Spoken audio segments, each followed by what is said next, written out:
Okay, everybody. So it's time to continue. Let's welcome our next presenter, David Bečvařík.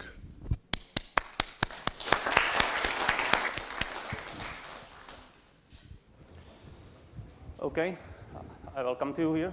So basically, I'm David Bečvařík, and I will speak about how we Dockerizing JBoss products. Basically, it will describe how we manage to deliver JBoss products, especially for OpenShift in my team, and we will talk about following topics. It will be how we manage Docker files, how we handling layers, how we configuring images, how we testing them, version them, and also some notes about documentation, because documentation is pretty important for us. And with OpenShift, it's because images are pretty complex and you need to know a right way to use it. So also, it will not be only about processes, much more. It will be about our custom tools, our custom stuff, what we are doing, and what we are developing to manage all of these topics. So let's start. First, managing Docker files. Basically, when we started, it was pretty easy. We just used plain Docker files, and it worked well. But time to time, it happens that we get new images, and we need to support a lot of stuff. Now we have many products. We are shipping EAP. We are shipping images based on EAP, like decision server, process server, and so on. We are also shipping Tomcat or Enterprise Web Server. And this makes us to think about it more, because basically we need also to share stuff between images. Because, for example, each of our images contains Java virtual machine. Our images also contain some OpenShift specific stuff. And also, some of our images are meant to be run standalone with our OpenShift. Basically, these are used as a step before porting them to OpenShift. So as you can see, here, the inheritance model is described here. Basically, we have some base image, then we install JVM, then we install all products like EAP or Tomcat as a standalone, and then we add custom OpenShift layer, which just adds a lot of OpenShift stuff, scripts, and so on. So basically, you can also find this layering model and this inheritance model in upstream for Wildfly and all other JBoss stuff. So we even try to use this stuff which we are developing for JBoss as a product to use in upstream, but it takes some time and it will happen in future. So, also for us, the biggest issue what was starting to be was inheritance model. Basically, in the beginning, we have just 3. So basically, each image has one parent, and all the stuff just go nicely. So basically, we take base image, created some labels, environment variables there, inserted some JBoss user. That was fine. In the next layer, we just installed OpenJDK, configured it. Everything was good, nice, then EAP, then some OpenShift layers. But when we went to the need of shipping, for example, decision server, which is based on EAP or JBoss data grid, it started to be a little messy, because we wanted to ship these products as a standalone images, which should be based on EAP standalone. But also, we needed OpenShift layer there. So, but OpenShift layer was already in OpenShift EAP server. So we basically had 2 parents, two Docker images, 2 layers, which we needed to merge, which we need to reuse the code. Because if the first approach with Dockerfile just ended in a lot of duplication stuff in Docker files, which was pretty hard to maintain. And it ended up with a lot of our time spent only by visiting Docker files, looking if everything is okay, and even stuff like respinning images for security reasons, or installing security fixes, updates, was a pain because it introduced some errors, some typos, so it was not nice.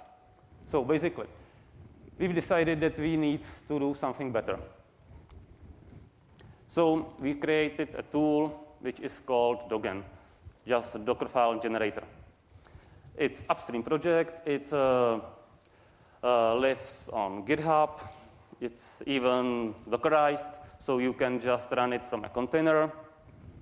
And what is it? It is just simple templating solution for Docker files.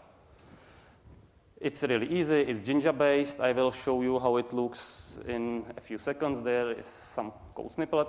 But basically, what is tried for us to fix is layering and inheritance code reuse model. Because we will still have a lot of duplication in our Docker files, because Docker files are just generated from Dogen. But we doesn't care about it because Docker files are just generated, are the products, and are not stored in the repositories and so on. So they are not important for us now. They can be important for you as a customers if you want to extend it, but for us internally, it's not what we versioned. I can show you how it looks in reality. Basically, as you can see, we have some Jinja template, which is Python library. By the way, do anyone knows Jinja or using some templating solution? Okay. So I will explain a little bit more. So basically, these frameworks work like that. You have one generic file which just contains some description, contains some keywords, and you have another file which is just values for that keywords. So basically, what Dogen is doing is that it consumes this, we call it descriptor. This is for our image for installing GDK, and it applies it to this template. So nothing really hard, nothing much else. Also, Dogen can do more stuff. You can see it can input some scripts and run them in a container in a build. It can just inject some RPMs, because, for example, if we need to respin image or install some security fixes, basically we need to wait for them to appear in some repository or some internal snapshot of repository. But in some cases, this takes some time, and we need a way to test if the fix is working. So basically, if we respinning the image, we taking some beta releases or pre-releases, injecting them to the image, installing them via Dogen, and trying to run our test, put them to the QE, and all the stuff. So this is basically how this stuff works. As I said, you can find it upstream. You can see the repository. You can clone it. You can hack on it. Every effort is welcome. So what was another problem? It was for us, it was layering. Because each instruction in a Docker file, it just creates some layer, even the metadata instructions.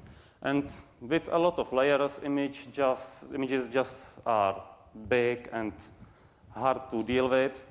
But also, layering is good because it enables you to reuse some of your code, make rebuilds quicker, and so on.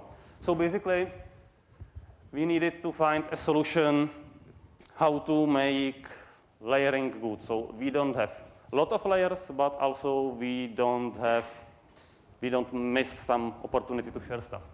So we had two options.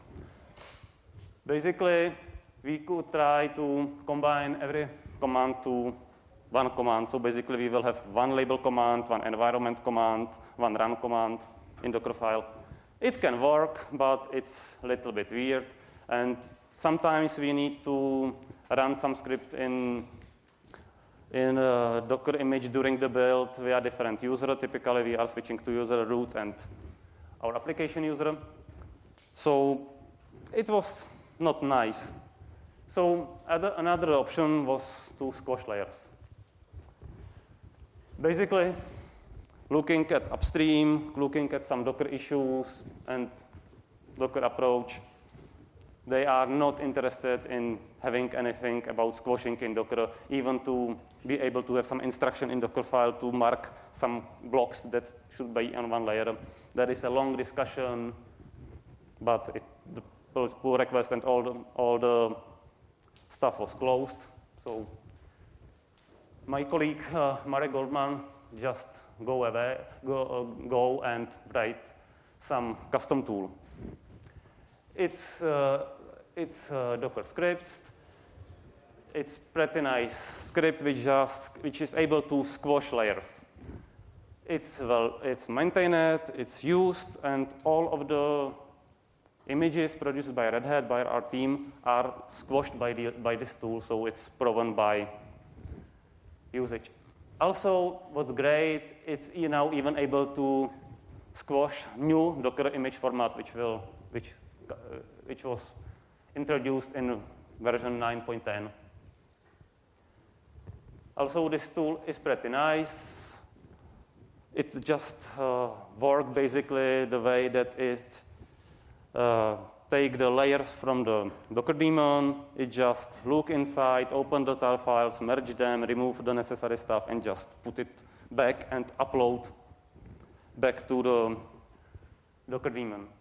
Only bad stuff is that it's really, really high demand on I/O. So basically, it usually takes some time. And if you are running parallel build, you can run into some Docker bugs that Docker is unresponsive. And if Docker is unresponsive, it's usually just timeouting your commands and you cannot really see what's happening.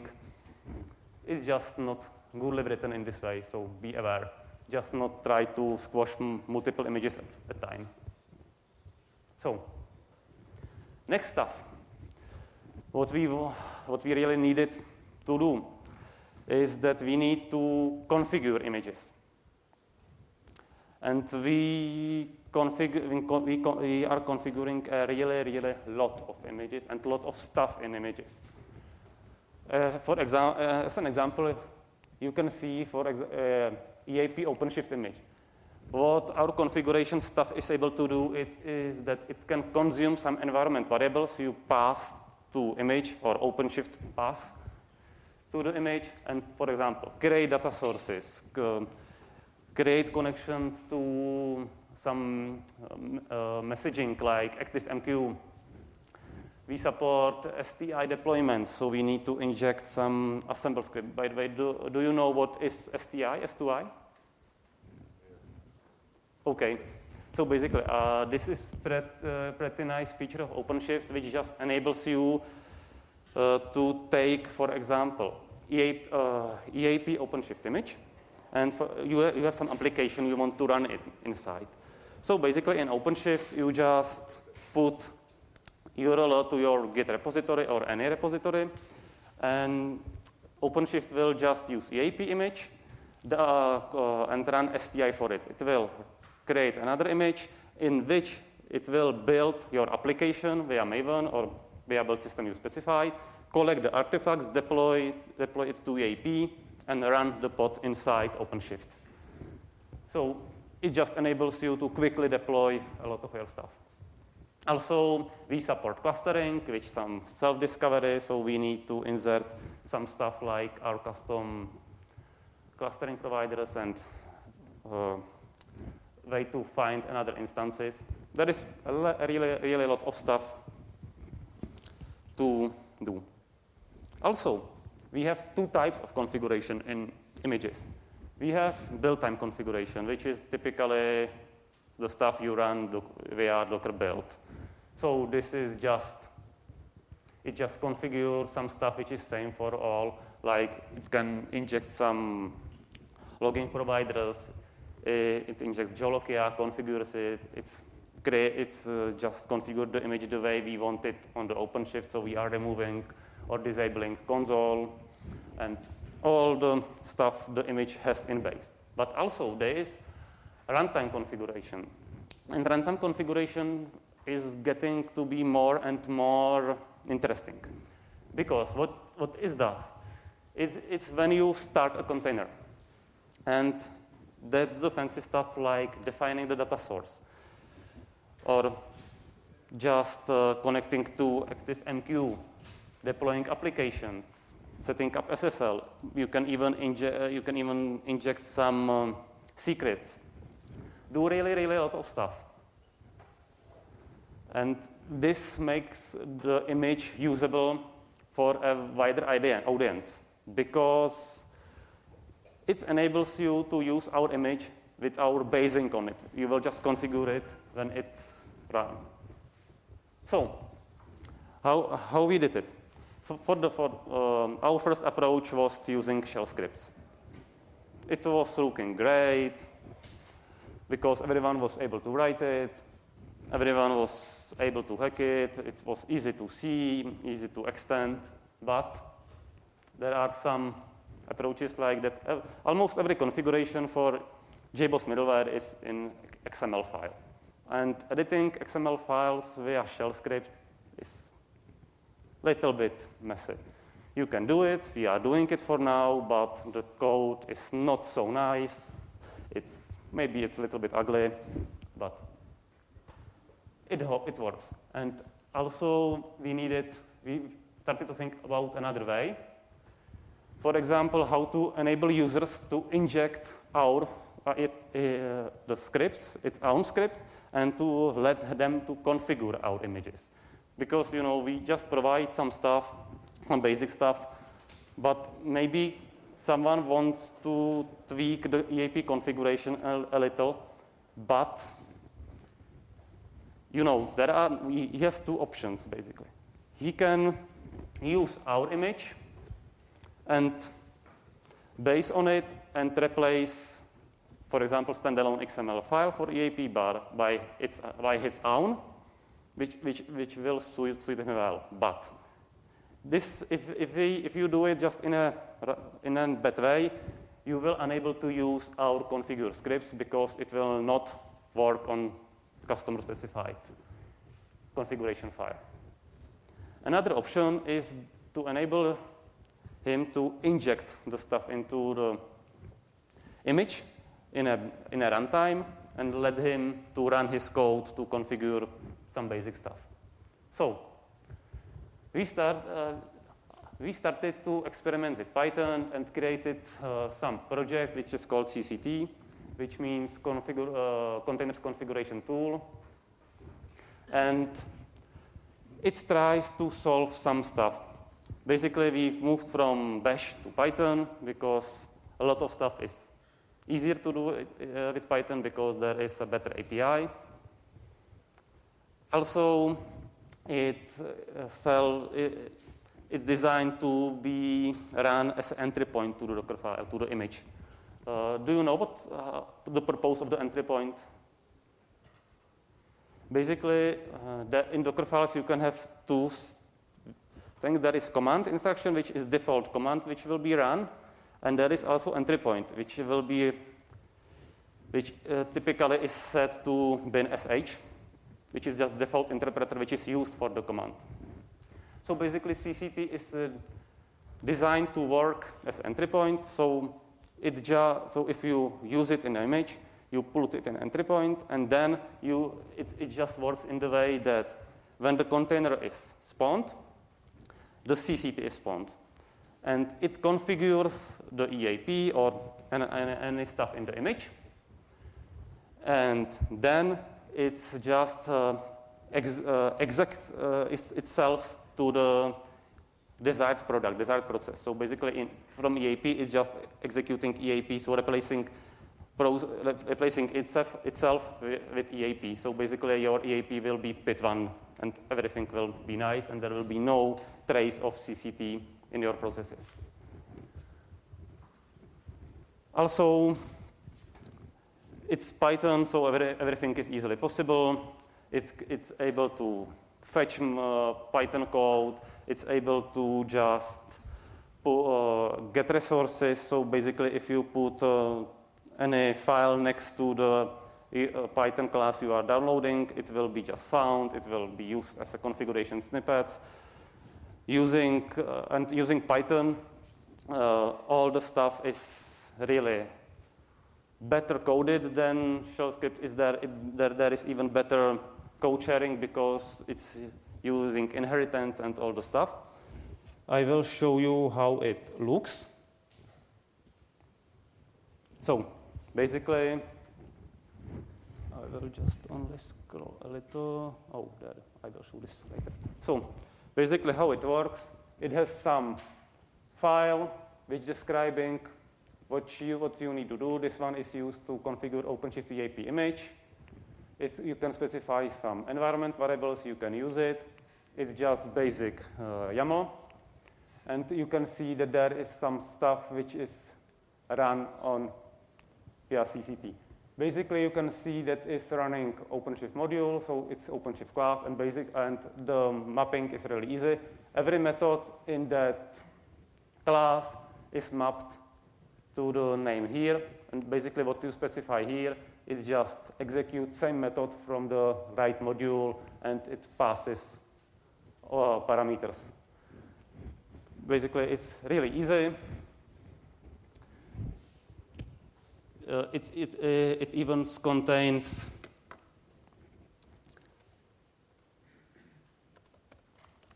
it's self-documenting, so it contains some modules. You can even ask CCT for some help.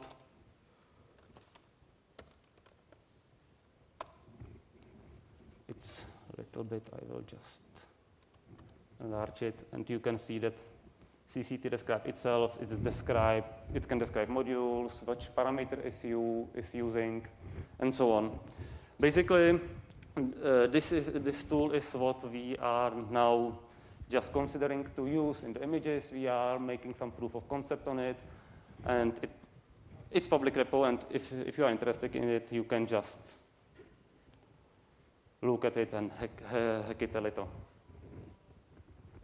So, next stuff is testing.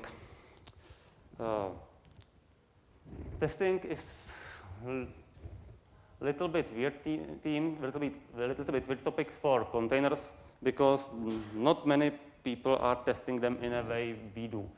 Basically, we were trying to make something like unit test for Docker because we needed to ship Docker files to QE guys, the images, the containers, all the stuff, but we wanted to ship it in a way that it's a little bit tested, so they are not, so we can be sure that even basic stuff works, like that the container is able to start, that the containers contains right labels, it generates right configuration files, and so on. Basically, there was one effort in Red Hat for this stuff. It's called CTF. It's Container Testing Framework. It's based on Behave, which is another Python library. It's using Gherkin grammar. Do you know this stuff, the Behave and? Okay. Basically, maybe you know Cucumber, which is similar project. It's just behavior-driven development when you try to write tests in this way. So basically, it tries to use something like a native language for your test. So basically, you can use your features, your test files, your scenarios as some description of the feature. So even you can use it as some little analysis of stuff, little task for developers to do. So we started to use this tool, and I will show you how it looks in more deep state. I hope it's readable. You can now see some of our tests, which is the features file. Basically, this is the way how behave works. You have some features files, which contains feature and scenarios and some steps. And also, you have Python files, which is just normal Python script, which is annotated. Or decorated in Python, probably is a better word. So, and you can see if you decorate any function, you can just use it in a test file, in a feature file, in a test. So this enables us to really share a lot of stuff because we created some library of Python functions which are able to start containers, to look inside containers, grab file in containers, all copy files, put files from host to container and back, start some processes in containers, run scripts. It can do a lot of stuff, and it's parameterized, so you can see that we can really reuse the stuff in our test. So basically, it's really easy. You can see stuff like annotation, which uses parameters. So you can even parameterize your test. So it enables you to write a pretty generic test suite and use it in a very easy way. And it also enables you to write a new test only by using feature files, not touching the Python. So basically, almost anyone in your team, even some managers and other guys, are able to run your test or to understand them. Another big advantage of this framework is that if you write the test correctly, the named scenarios correctly, and the steps correctly, if something fails, you can really see what failed and what impact it will have on your image.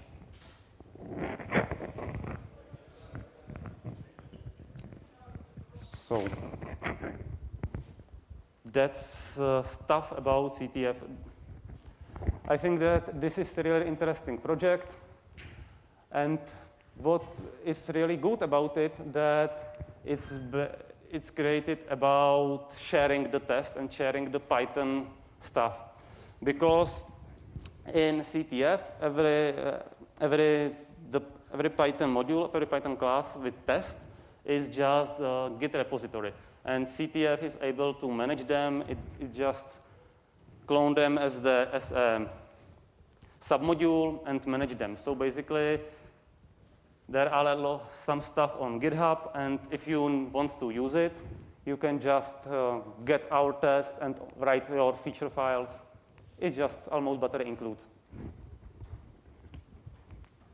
So another big part which we needed to do is versioning. Versioning with Docker files and Docker images, it seemed easy, but it was not that easy in the end. Because if you are publishing some product, and it can be some great software, you are basically just have version of this software. But with Docker, it's a little bit different because you are not shipping only the software. You are shipping image with that software. And the image contains some additions too. So you need to version two things, because you have version of your product inside the image, and you have version of the image. So our final solution, which is just currently used, and you will see it in our Red Hat OpenShift middleware JBoss images, is this kind of solution. We have just product family. We have precise version of the product. We are not interested in micro versions because we are automatically updating them. They should not have any impact on functionality, and they are typically for security and all these stuff, so you want to have them. Also, we are saying some type of the image that is designed for OpenShift, and we have the image version, which is streamed for us, which enables us to really make incompatible changes in EAP 6.4 image. Because it can happen time to time.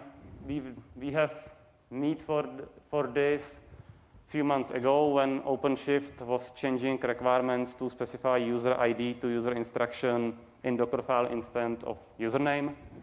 This was pretty bad for us because we were using usernames there. So the images wasn't able to be run on OpenShift. So we needed to bump this number. Also, there is another big part of our work. It's documentation. You know, the best documentation is fresh one and actual one, and the one with the right stuff inside.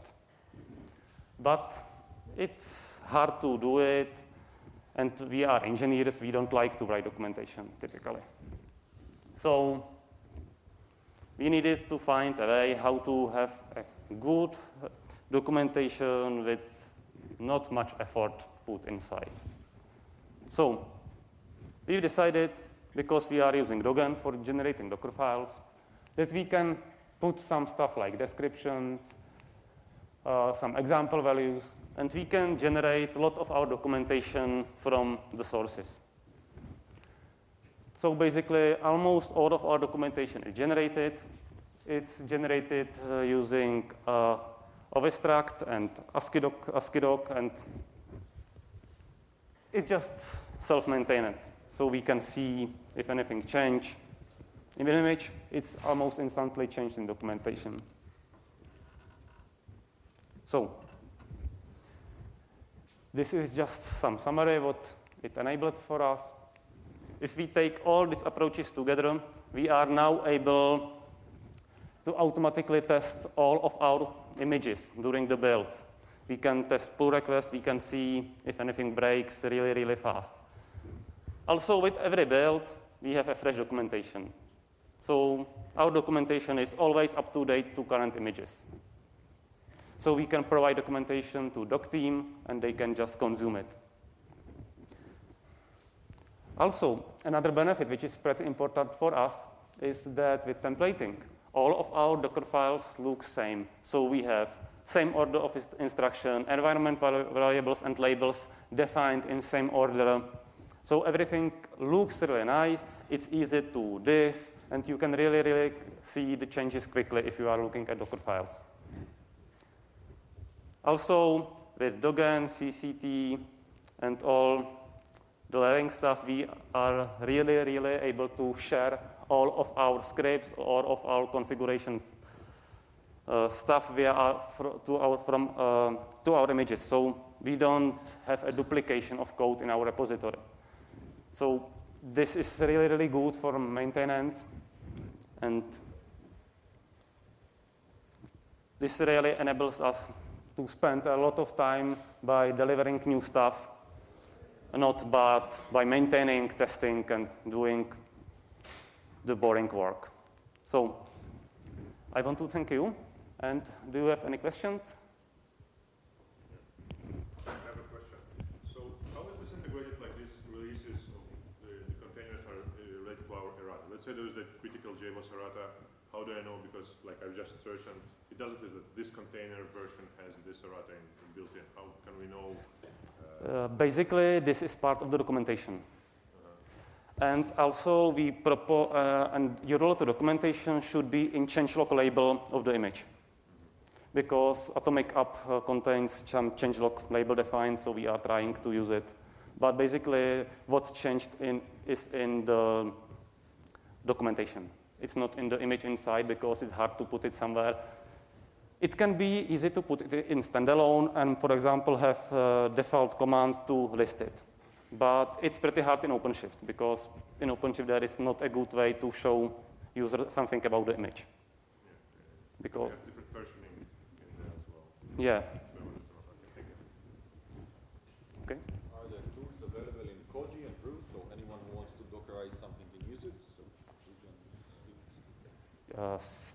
Yes, all tools, I don't think that all out in Brew, but Docker scripts, the squashing one, this one, I'm not sure if it's in Brew, but it's part of OpenShift build service, so it's used internally and it's a tool you can really use. And Dogen, I think it's part of Fedora now, and it's on PyPy, but I don't think it's built in Brew. But CCT the configuration framework will be built in Brew because it will be RPM based and installed. But we are using this in production and we are maintaining it, so you are free to use it.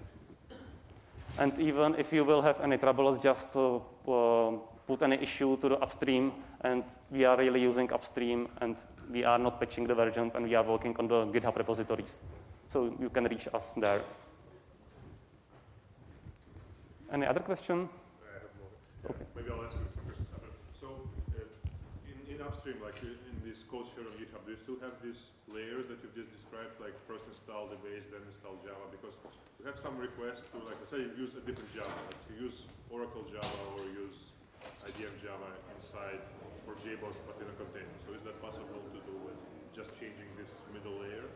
Yeah, but you have to rebuild all the images. Yeah. But basically what you will do, you will just change one line and it will work. Okay? Have you thought for that problem, have you thought about mounting Java on another container, like composition?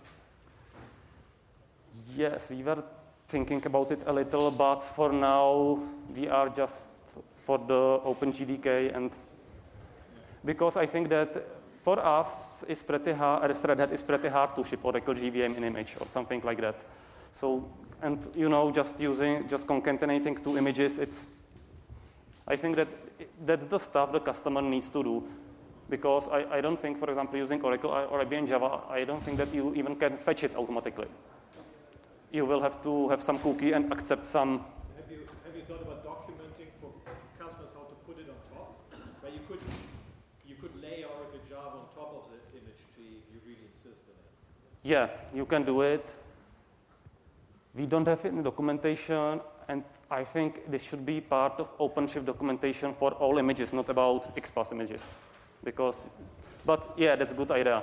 And I think that we should document it in upstream for Wildfly too, because we are managing that. I think we have to try it out. Yeah. Something a lot of people don't understand, that you can basically do all the same things in a Yeah. tree. Yeah. And basically with CCT, it's even easier because you will just inject the RPM with Java. It will automatically find it, install it, and CCT has support for alternatives. So you will just specify the version. So it's really one-line command for you.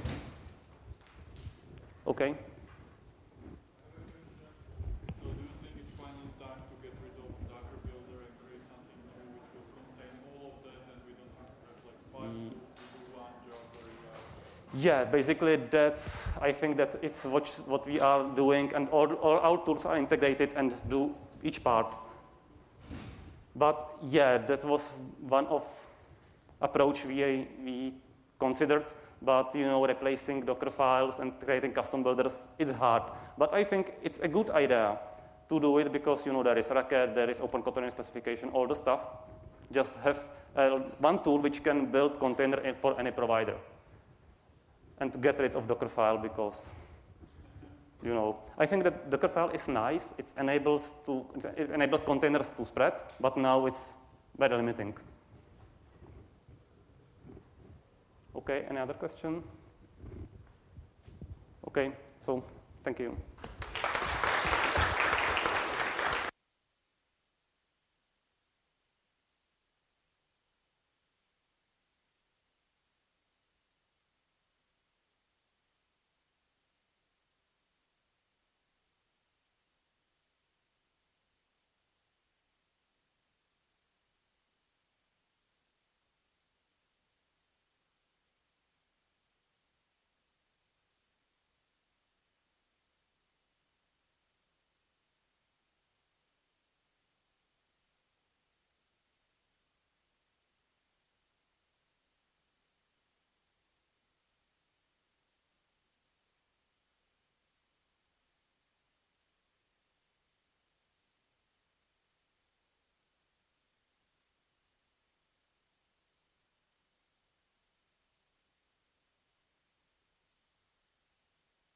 Raz, jedna, raz, dva.